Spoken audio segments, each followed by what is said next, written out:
जय हिंद। आज हम लोग पढ़ेंगे क्लास 10th का कोऑर्डिनेट ज्योमेट्री। आज हम लोग इस टॉपिक में डिस्कस करेंगे आपके एग्जाम में किस प्रकार का क्वेश्चन पूछा जाएगा, क्या आपको दिया जाएगा और क्या आपसे पूछा जाएगा। मैं उन्हीं सब बातों पर आज आपसे हम चर्चा करेंगे। तो चलिए बिना टाइम गवाए मैं इस टॉपिक को शुरू करता हूं। आप लोग शुरू से लेकर अंत तक अगर इस वीडियो को देख लिए तो मैं आशा दिलाता हूं कि आपका कम से कम 10 नंबर फिक्स हो जाएगा। तो चलिए शुरू करते हैं। सबसे पहली बात, कोऑर्डिनेट ज्योमेट्री में ध्यान देने वाला बात है, आपसे करेगा क्या। आपको दो बिंदु दे देगा बाबू, बिंदु ए और बिंदु बी। ए का कोऑर्डिनेट बोल देगा आपसे कि x1 कोमा y1 है और बी का कोऑर्डिनेट बोलेगा x2 कोमा y2 है। आपको दो बिंदु दे करके आपसे पूछेगा कि ए बी दूरी निकालिए। क्या बाबू? दूरी। तो दूरी बराबर, दूरी को क्या हो गया आपका? ए बी हो गया। तो दूरी बराबर फॉर्मूला हो जाएगा आपका root under x1 minus x2 का whole square plus y1 minus y2 का होल स्क्वायर। ये आपका फॉर्मूला हो गया। या इसी फॉर्मूला को हम इस ढंग से भी लिख सकते हैं। ध्यान दीजिएगा, इसको उल्टा कर दीजिए, x2 माइनस x1 का whole square plus y2 minus y1 का होल स्क्वायर। दोनों एक ही चीज है, चाहे ये लिखे चाहे ये लिखे, वैल्यू में कोई फर्क पड़ने वाला है नहीं। एग्जाम में डायरेक्ट फॉर्मूला पूछता है। अगर आपसे बोले कि दूरी का फॉर्मूला क्या होगा तो हम लोग धड़ल्ले से बोलेंगे root under x1 minus x2 का whole square plus y1 minus y2 का होल स्क्वायर। ठीक है? या फिर root under x2 minus x1 का whole square plus y2 minus y1 का होल स्क्वायर। ध्यान दीजिए, दूसरा आपसे क्या पूछ सकता है? मध्य बिंदु का नियामक।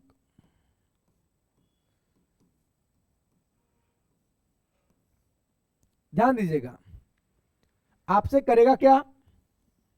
इसी प्रकार आपको दो पॉइंट देगा, पॉइंट ए और पॉइंट बी। ए का कोऑर्डिनेट आपसे बोला जाएगा कि x1 कोमा y1 है, बी का कोऑर्डिनेट बोलेगा आपसे x2 कोमा y2 है, और फिर आपसे बोलेगा ए बी का मध्य बिंदु निकालिए। ए बी का मध्य बिंदु, मान लेते हैं कि ए बी का मध्य बिंदु है बाबू आपका P। ठीक है? तो आपसे बोला जाएगा कि मध्य बिंदु का निर्देशांक ज्ञात कीजिए। यह आपसे बोलेगा P का निर्देशांक ज्ञात कीजिए। तो गौर कीजिएगा, मध्य बिंदु का निर्देशांक हो जाएगा x1 प्लस x2 बटे 2, x1 प्लस x2 बटे 2 कोमा y1 प्लस y2 बटे 2। यानी कहने का मतलब दोनों पहला को जोड़ के 2 से भाग, कोमा दोनों पिछला को जोड़ के 2 से भाग। ये आपका कहलाएगा मध्य बिंदु का नियामक। चलिए दो चीज सीखे, आगे आइए। तीसरा सवाल आपसे क्या कर सकता है? ध्यान से सुनिएगा बाबू, आपसे तीसरा सवाल करेगा अंतः विभाजन। अंतः विभाजन आपसे करेगा क्या? आपको फिर दो पॉइंट दे देगा। ध्यान दीजिएगा, एक पॉइंट को बोलेगा ए, दूसरा पॉइंट को बोलेगा बी। ए का कोऑर्डिनेट बोल देगा बाबू x1 कोमा y1 है, बी का कोऑर्डिनेट बोलेगा x2 कोमा y2 है, ये बोल देगा आपसे। और आपसे पूछा जाएगा कि ए बी पर कोई तीसरा बिंदु P है जो ए बी को m अनुपात n अनुपात में विभाजित करता है। थोड़ा फिर सुनिएगा क्या बोला गया। आपको 2 पॉइंट दे देगा और बोलेगा ए बी रेखा पर एक तीसरा कोई बिंदु है जो ए बी को m अनुपात n के अनुपात में विभाजित करता है। तो आपसे बोलेगा P का निर्देशांक ज्ञात कीजिए, P का निर्देशांक ज्ञात कीजिए। तो हम लोग ध्यान रखेंगे P का निर्देशांक mx2 प्लस nx1 बटे m plus n comma my2 plus ny1 बटे m प्लस n। ये कहलाएगा आपका अंतः विभाजन का फॉर्मूला। डायरेक्ट फॉर्मूला भी एग्जाम में पूछता है बाबू, एकदम फॉर्मूला को रट लेंगे। इस फॉर्मूला को आपसे बोलेगा अंतः विभाजन का सूत्र क्या होगा बताइए। आपको 4 ऑप्शन रहेगा, ऑप्शन ढूंढ के मारिएगा। नेक्स्ट क्या पूछ सकता है, नेक्स्ट आपसे बात करेगा बाय विभाजन का। बाय विभाजन थोड़ा गौर कीजिएगा, बाय विभाजन में कुछ सोचना भी नहीं है। जो फॉर्मूला अंतः विभाजन का होता है वही फॉर्मूला बाय विभाजन का भी होता है। इसमें फर्क क्या होगा, जहां जहां प्लस है इसमें माइनस हो जाएगा, यानी आपका बन जाएगा mx2 माइनस nx1 बट्टे m minus n comma my2 minus ny1 बट्टे m माइनस n। ये आपका हो गया बाय विभाजन का फॉर्मूला।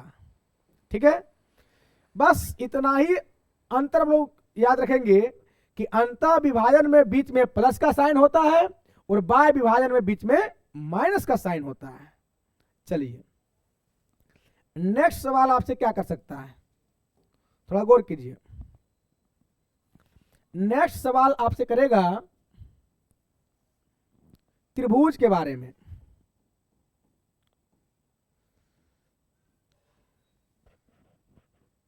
त्रिभुज के बारे में आपका त्रिभुज का क्षेत्रफल पूछ सकता है। तो त्रिभुज का क्षेत्रफल क्या देकर कंडीशन पूछेगा बाबू, थोड़ा गौर कीजिएगा। त्रिभुज का क्षेत्रफल आपको करेगा क्या, आपको किसी त्रिभुज का तीनों शीर्ष दे देगा ए बी और सी। तीनों शीर्ष दे करके कुछ ना कुछ इस शीर्ष का मान देगा। मान लीजिए आपको दे दिया x1 कोमा y1, इसका x2 कोमा y2 और इसका x3 कोमा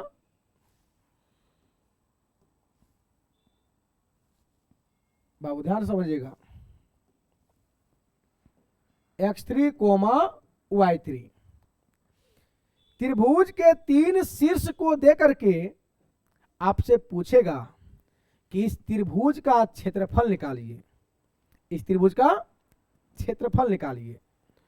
तो हम लोग बोलेंगे इसीलिए त्रिभुज ABC का क्षेत्रफल एक फॉर्मूला रखेंगे, half of mod x1 into y2 minus y3 plus x2 into y3 minus y1 plus x3 into y1 minus y2 y1 minus y2 mode लगा देंगे बाबू। सवाल उठता है कि सर फॉर्मूला तो लिख दिए, इसमें मोड क्यों लगाएं? जब त्रिभुज का क्षेत्रफल निकालेंगे बाबू तो क्षेत्रफल कभी निगेटिव नहीं होती है, और जब क्षेत्रफल निगेटिव नहीं होती है तो अगर हम सॉल्यूशन करेंगे कोऑर्डिनेट ज्योमेट्री में तो हो सकता है इसका वैल्यू निगेटिव आ जाए, हो सकता है कि इसका क्षेत्रफल निगेटिव आ जाए।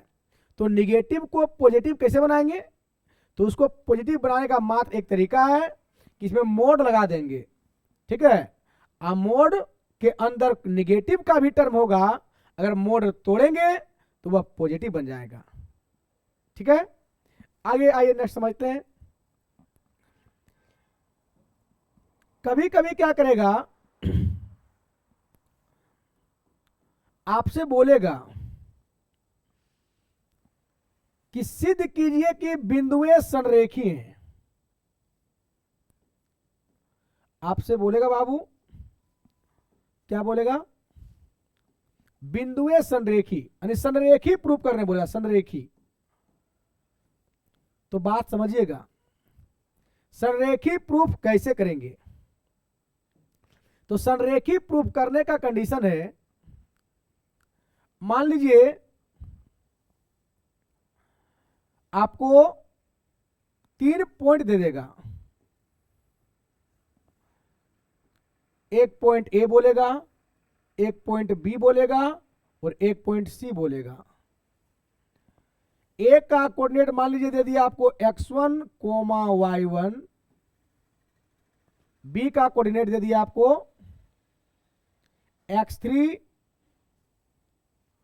छोड़िए इसको, अच्छा समझिए,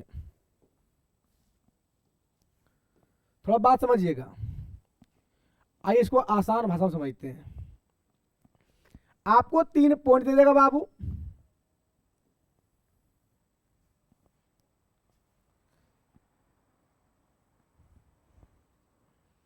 एक पॉइंट बोलेगा ए है, दूसरा पॉइंट बोलेगा बी है और तीसरा पॉइंट बोलेगा आपको सी है, ठीक है। और पॉइंट कुछ कुछ दे देगा, जिस प्रकार भी पॉइंट देते आए हुए हैं इसी प्रकार कुछ ना कुछ पॉइंट दे देगा, और आपसे बोलेगा कि प्रूफ करके दिखाइए कि तीनों बिंदुएं संरेखी हैं। तो संरेखी प्रूफ करने का तरीका है, एक तरीका यह है कि हम ए बी डिस्टेंस निकालेंगे और बी सी डिस्टेंस निकालेंगे, ए बी और बी सी, ए बी निकाल करके और बी सी निकाल करके दोनों को जोड़ेंगे। अगर इसका वैल्यू ए सी के बराबर आ गया तो बोल देंगे कि बिंदुएं संरेखी है। बात समझे? क्या बोले? ए बी दूरी निकालेंगे और बी सी निकालेंगे और दोनों को जोड़ेंगे। अगर उसका वैल्यू ए सी के बराबर आ गया तो बोल देंगे कि बिंदुएं संरेखी हैं। अगर ए सी के बराबर नहीं आया तो बोलेंगे बिंदुएं संरेखी नहीं है। एक बात और गौर कीजिएगा, कोई जरूरी नहीं है कि A B plus B C बराबर ए सी आए। यानी कहने का मतलब हम कहना ये चाह रहे हैं, किसी भी दो का सम अगर तीसरे के बराबर आ गया तो बोलेंगे बिंदुएं संरेखी है, अगर बराबर नहीं आएगा तो बोलेंगे बिंदुएं संरेखी नहीं है। दूसरा कंडीशन इसमें क्या हो सकता है, ध्यान दीजिएगा। सेकेंड प्रोसेस हो सकता है बाबू, हम निकाल लें, मान लीजिए पॉइंट है ए बी सी, पॉइंट वही जो भी लेते आए हैं सब में, मान लीजिए x1 कोमा y1 है, ये x2 कोमा y2 है और ये x3 कोमा y3 है। ये 3 पॉइंट है और बोलेगा सिद्ध कीजिए कि बिंदुएं संरेखी हैं।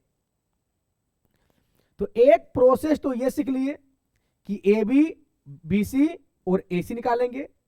अगर किसी भी दो का सम तीसरे के बराबर आ गया तो बोलेंगे बिंदु ए संरेखी है। और दूसरा प्रोसेस ये होता है कि हम निकालेंगे त्रिभुज ए बी सी का क्षेत्रफल, त्रिभुज ए बी सी का क्षेत्रफल अभी जस्ट सिखाए थे, क्षेत्रफल का फॉर्मूला, क्षेत्रफल का फॉर्मूला लगाएंगे और निकालेंगे त्रिभुज ए बी सी का क्षेत्रफल। और क्षेत्रफल निकालने के बाद अगर त्रिभुज का क्षेत्रफल 0 के बराबर आ गया, अगर त्रिभुज का क्षेत्रफल 0 के बराबर आ गया तो बोल देंगे कि बिंदु ए संरेखी है। अगर 0 के बराबर नहीं आएगा तो बोल देंगे बिंदु ए संरेखी नहीं है। बहुत इजी मेथड है, ध्यान दीजिएगा बाबू, ये बात आप समझे, समझ गए होंगे। तीसरा आपसे क्या कर सकता है, अच्छा हम ऐसा क्यों बोलें कि त्रिभुज ए बी सी का क्षेत्रफल बराबर अगर 0 आएगा तभी बोलेंगे बिंदु ए संरेखी है, अगर 0 नहीं आएगा तो संरेखी नहीं है। ध्यान से बात समझिए, थोड़ा हम समझाते हैं। संरेखी का मतलब होता है एक ही रेखा पर होना, तीनों बिंदुएं एक ही रेखा पर होना। बात समझ गए? अगर तीनों बिंदुएं एक ही रेखा पर है तो संरेखी है। तो तीनों बिंदुएं एक ही रेखा पर तभी हो सकता है जब तीनों बिंदुएं एक लाइन में हो। अगर थोड़ा भी हटाएंगे ना, थोड़ा भी हटाएंगे तो ध्यान दीजिएगा, मान लीजिए बाबू 3 बिंदु यहां दे दिए तो इससे हम आसानी से ट्रायंगल खींच सकते हैं, कोई दिक्कत नहीं है। अगर 3 बिंदुएं एक ही रेखा पर नहीं होगा ना तो आसानी से हम त्रिभुज खींच सकते हैं। और जब जो त्रिभुज बनेगा उसका कुछ न कुछ क्षेत्रफल निकलेगा। लेकिन अगर तीनों बिंदुएं एक ही लाइन पर होगा तो बताइए क्या इससे त्रिभुज बनाना संभव है? कभी संभव नहीं है, कभी संभव नहीं है। जब ये तीनों बिंदुएं से त्रिभुज बनेगा ही नहीं तो त्रिभुज का क्षेत्रफल क्या होगा? 0 होगा। इसीलिए बोले अगर त्रिभुज का क्षेत्रफल 0 के बराबर आ गया तो बोलेगा बिंदुएं संरेखी हैं, यानी तीनों बिंदुएं एक ही रेखा पर है। लेकिन अगर कुछ न कुछ क्षेत्रफल आया, यानी कहने का मतलब अगर त्रिभुज का क्षेत्रफल 0 नहीं आया तो बिंदुएं संरेखी नहीं होगी। कोई भी 3 अलग अलग पॉइंट लेके देख लीजिए ना, मान लीजिए ये दोनों पॉइंट मान लीजिए एक ही लाइन में है, चलिए एक ही लाइन में है, कोई बात नहीं। एक तीसरा पॉइंट कहीं लीजिए, जहां मन कर चलो यहां मन किया ले लिए। देखिए जैसे ही तीसरा पॉइंट अलग लिए त्रिभुज का निर्माण हो गया। जब त्रिभुज बन गया तो इसका 100% कुछ न कुछ क्षेत्रफल निकलेगा। चलिए सब बातें भूल जाइए, अब जो बताते हैं वो ध्यान दीजिए। अगर आपसे बोले कि सिद्ध करके दिखाइए कि बिंदुएं संरेखी हैं, तो बिंदुएं संरेखी होने का 2 कंडीशन है। अगर मैं डिस्टेंस फॉर्मूला से ए बी दूरी, बी सी दूरी और ए सी दूरी निकालेंगे, अगर किसी भी 2 का सम तीसरे के बराबर आ गया तो बोलेंगे बिंदुएं संरेखी है। अगर बराबर नहीं आया तो बोलेंगे बिंदुएं संरेखी नहीं है। और दूसरा कंडीशन सीखे थे बाबू, त्रिभुज ए बी सी का क्षेत्रफल निकाल देंगे। अगर त्रिभुज ए बी सी का क्षेत्रफल 0 के बराबर आ गया तो बोल देंगे बिंदुएं संरेखी है। अगर 0 के बराबर नहीं आया तो बोलेंगे बिंदुएं संरेखी नहीं है। चलिए नेक्स्ट क्या सवाल कर सकता है? नेक्स्ट सवाल आपसे कर सकता है कि यदि बिंदुएं संरेखी हों, कंडीशन है बाबू, यदि बिंदुएं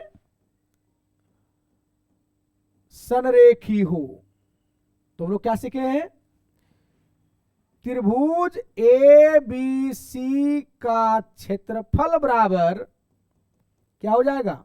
0 हो जाएगा। ये हम लोग सीखे हैं। देखिए कभी कभी आपसे पूछेगा क्या, आपको क्वेश्चन में बोल देगा कि बिंदुएं संरेखी हैं और के का मान निकालिए। हम के नहीं बोलते, हम बोलते हैं फलानमा का मान निकालिए। अच्छा बोलिए, हम फलानमा क्यों बोले? कोई जरूरी है कि के का मान पूछेगा? हो सकता है आपसे पी का मान बोल दे, तो हो सकता है आपको एफ का मान बोल दे, हो सकता है आपको टी का मान बोल दे, यानी किसी का भी मान पूछ सकता है। आपको क्वेश्चन में बोलेगा सिंपली कि बिंदुएं संरेखी हैं तो के का मान निकालिए, चाहे पी का मान निकालिए, यानी किसी का भी मान पूछ सकता है। बस आपसे एक ही बात बोलेगा कि यदि बिंदुएं संरेखी हो तो के का मान निकालिए।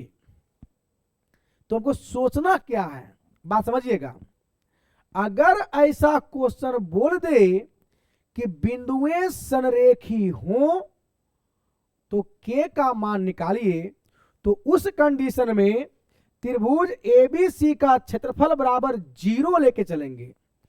त्रिभुज एबीसी का क्षेत्रफल बराबर 0 लेके चलेंगे तो के का मान उधर से हनहनैले चला आएगा। बात समझे? बहुत सारे बच्चे करते क्या है, खाली लिखता है त्रिभुज एबीसी का क्षेत्रफल बराबर 0 लगेबे नहीं करता है और के का मान ढूंढता है। तो ढूंढने से मिलने वाला है नहीं, मैथ बनाते हो जी, थोड़ा तो कॉन्सेप्ट रखना पड़ेगा। तो कॉन्सेप्ट क्या है? अगर क्वेश्चन बोल दे कि बिंदुएं संरेखी हैं और के का मान निकालिए, तो इस कंडीशन में त्रिभुज एबीसी का क्षेत्रफल बराबर 0 लेके चलेंगे, उधर से के का मान हनहनैले चला आएगा। आइए नेक्स्ट समझते हैं। नेक्स्ट वाला ध्यान दीजिएगा बाबू, दूसरा क्या पूछ सकता है?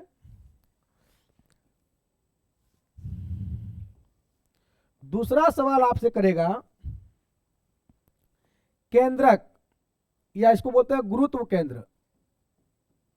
गुरुत्व केंद्र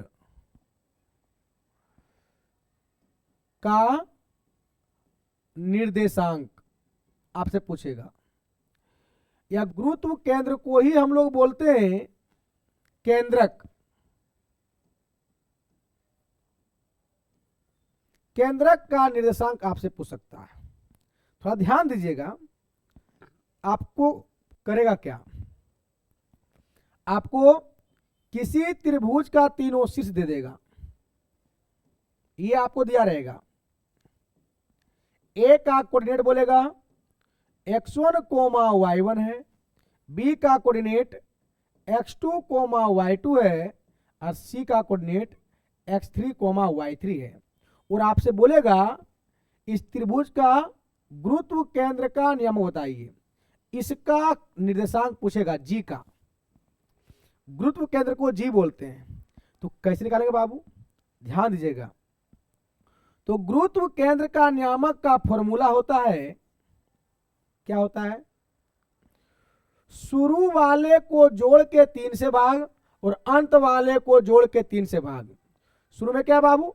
x1, x2, x3। तो हम लिखेंगे x1 plus x2 plus x3/3 comma y1 plus y2 plus y3/3। यही आपका हो गया गुरुत्व केंद्र का नियामक। कुछ नहीं, सिंपल सी बात रखना है। शुरू वाले तीनों को जोड़ के 3 से भाग और अंत वाले तीनों को जोड़ के 3 से भाग, तो आपका केंद्रक का निर्देशांक निकल जाएगा। नेक्स्ट समझिए, नेक्स्ट क्या होगा? आपसे नेक्स्ट सवाल पूछ सकता है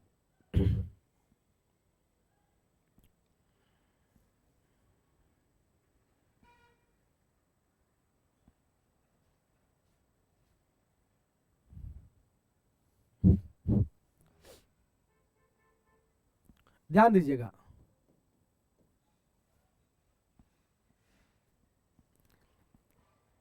नेक्स्ट सवाल क्या सवाल हो सकता है, समझ लीजिए। छोड़िए, आज मैं अपना क्लास यहीं स्टॉप करता हूँ। आगे भी सर हैं, उनको भी क्लास लेना है, इसलिए आज मैं क्लास अपना यहीं स्टॉप करता हूँ। आगे नेक्स्ट सेशन में कल आपको देख लेंगे। तब तक के लिए आपको मैं आपसे अलविदा चाहता हूँ। धन्यवाद।